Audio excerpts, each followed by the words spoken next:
Civil liberties will be an important aspect of foreign policy and national security in the coming years. The first set of challenges has to do with counterterrorism powers and practices. How to put, for example, detention, interrogation, and lethal targeting policy on durable footing in light of the fact that al-Qaeda remains a threat, but one that's increasingly dispersed and decentralized. During the Obama administration, we've seen some changes, but also quite a lot of continuity from where the Bush administration left off. That's because there's really unanimity among the political parties and all three branches that we remain engaged in a war against al-Qaeda and its affiliates, and that the president can therefore draw on traditional war powers under our domestic and international law. So with respect to Guantanamo, the Obama administration maintains its stance that it intends to close it, and I'd expect this issue to remain politically divisive.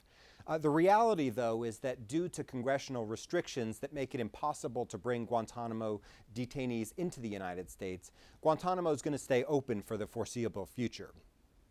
With respect to interrogation, there we've seen President Obama adopt tight restrictions on interrogation techniques in sharp contrast to the most aggressive policies of the early Bush administration, and he also shut down the CIA's black site program.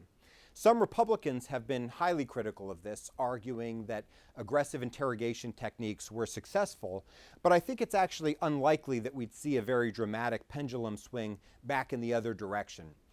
Congress and the Supreme Court have both ruled out cruel or inhumane treatment, and it would be difficult for any president to return to the early Bush administration's approach.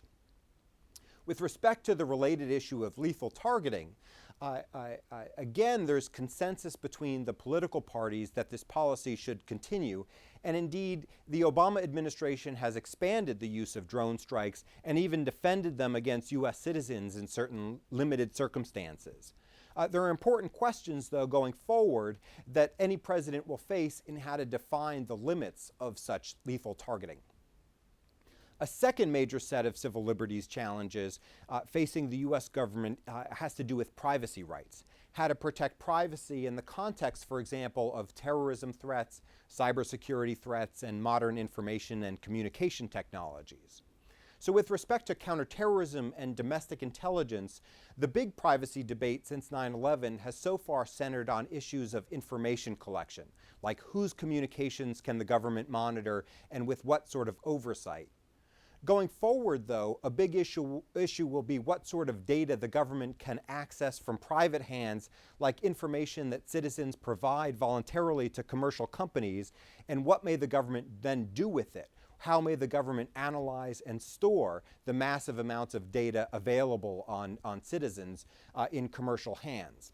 With regard to cybersecurity, much of the debate has to do with how strongly the government should regulate critical infrastructure protection, but there's also a civil liberties dimension to it in that most proposals give a stronger role to the government in protecting information systems, and privacy advocates worry about adequate safeguards.